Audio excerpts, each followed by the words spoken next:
Welcome back to business breakfast. Next caller wait చేస్తున్నారండి, అనంతపురం నుంచి పవన్ కుమార్. పవన్ కుమార్ గారు, ఎస్ ఏ స్టాక్స్ గురించి తెలుసుకోవాలనుకుంటున్నారు? రిపీట్ చేయండి.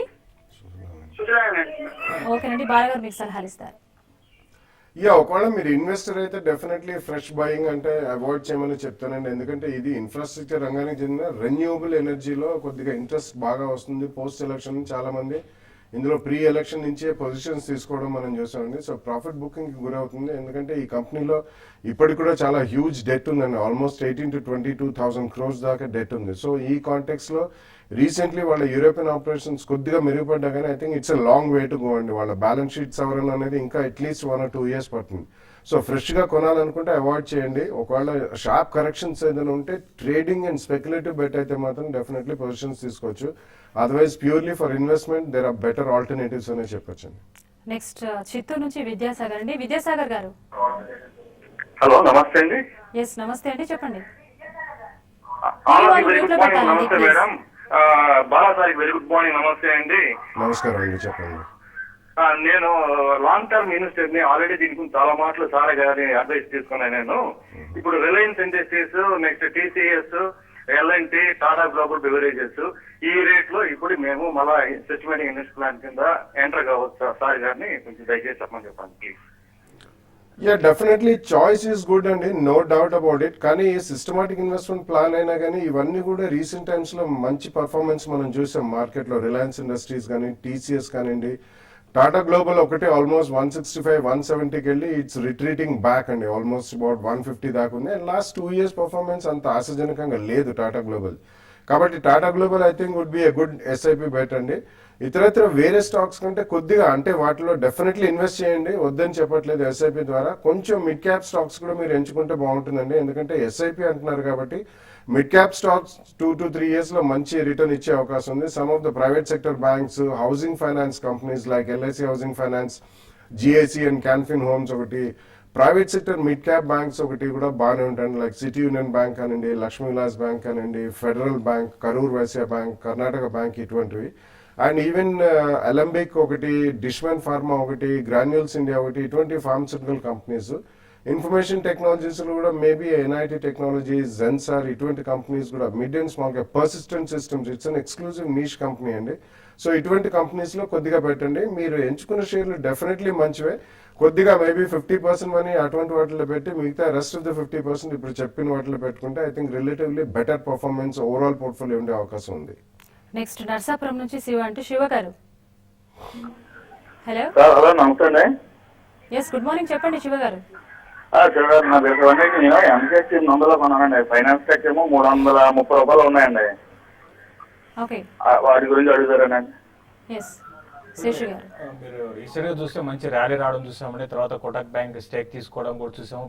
చాలా పాజిటివ్ అంశంగా చెప్పొచ్చు అండి ఎంసెక్స్ అండ్ ఫైనాన్షియల్ టెక్నాలజీస్. అయితే మీరు అంటే మరీ లాంగ్ టర్మ్ కోసం అడుగుతున్నారో లేకపోతే షార్ట్ టర్మ్ కోసం అడుగుతున్నారో తెలియదని. షార్ట్ టర్మ్ ట్రెండ్ అయితే మాత్రం ఆల్రెడీ న్యూస్ వచ్చింది కాబట్టి ఈ స్టాక్స్ రెండు కూడా కరెంట్ లెవెల్స్ లో కొంచెం స్టేబుల్ గా ఉండే అవకాశం ఉంది. ఇంతకు ముందు మనకి కొన్ని రోజులుగా ఒక ర్యాలీ అనేది ఇక్కడ బ్రేక్ అయ్యి ఇక్కడ ఈ లెవెల్ ఆగొచ్చండి.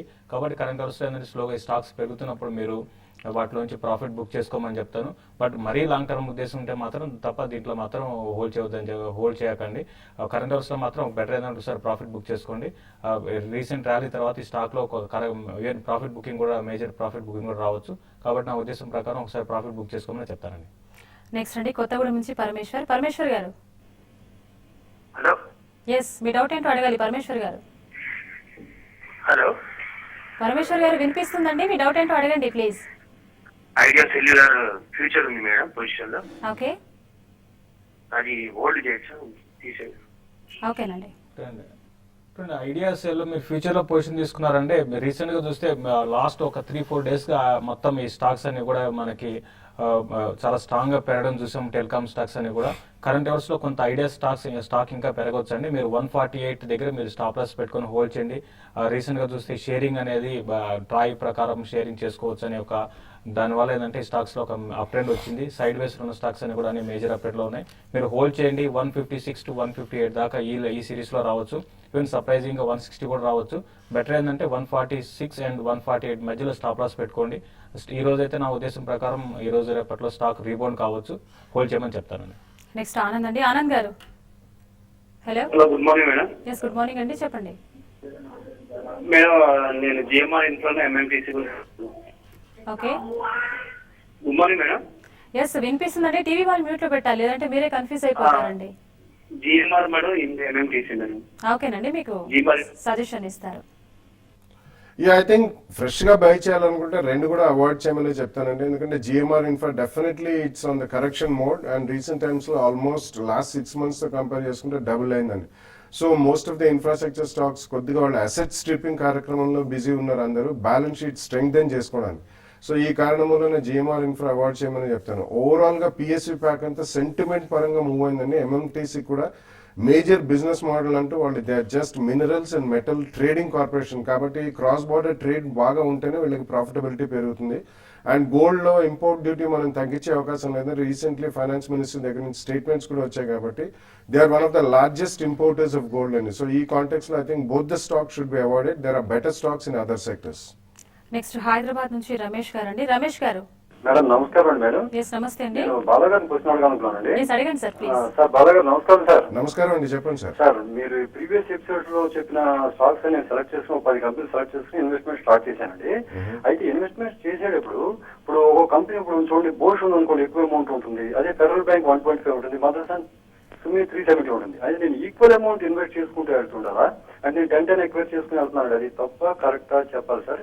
అంటే అది 10 months లో చేసుకున్నాను అనుకుంటున్నాను మొత్తం నేను, లేదంటే 20 months ఎక్కువ పీరియడ్ పెట్టి చేసుకుంటే మంచిదా, డిఫరెంట్ అమౌంట్స్ లో చేస్తే మంచిదా, ఏం చెప్పండి sir please. No, there are actually two ways of looking at it, and there is something called a systematic investment plan. Systematic investment plan ante the amount invested should always be fixed. So మీరు ఒక 10,000 rupees కేటాయిస్తే అందులో 10 stocks అనుకుంటే 1,000 rupees per స్టాకే కేటాయించాలి. So అటువంటిప్పుడు మీరు Bosch కొనడం అనేది కుదరదు. అది 13,000 చిల్లర్లో ఉంది కాబట్టి మీరు ఆ స్టాక్ కొనలేరు.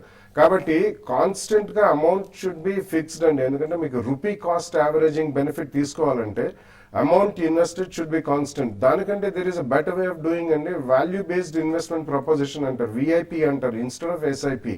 సో అలా ఏదైనా ఉంటే if the stock really falls అంటే ఫండమెంటలీ స్ట్రాంగ్ స్టాక్స్ ఎంచుకున్నప్పుడు విఐపి రూపేణా మీరు ఇన్వెస్ట్మెంట్స్ చేసుకుంటే విఐపిలో ఎప్పుడైనా స్టాక్ ఫాల్ అయితే మాత్రం ఓవరాల్ సెంటిమెంట్ పరంగా ఆ పర్టికులర్ సెక్టర్ కానీ ఆ సెక్టర్లో ఆ స్టాక్ ఫాల్ అయినప్పుడు you should put additional money అండి. There is nothing wrong in it.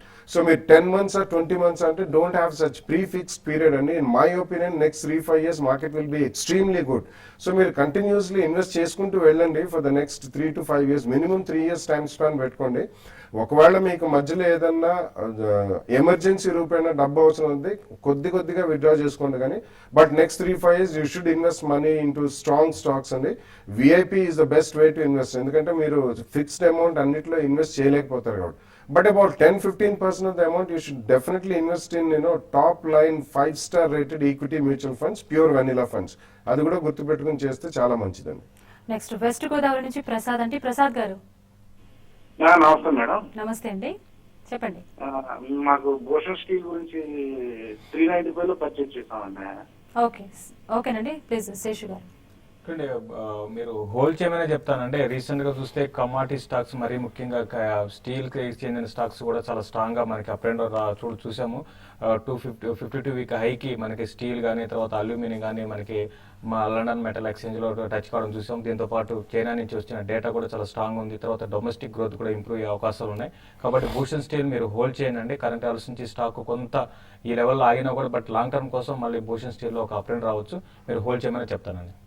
Seshu గారు, మరి ఎఫ్ఎన్ఓ క్లోజింగ్ కదండి, ఎఫ్ఎన్ఓలో రోల్ ఓవర్స్ ఏ విధంగా ఉండనున్నాయి?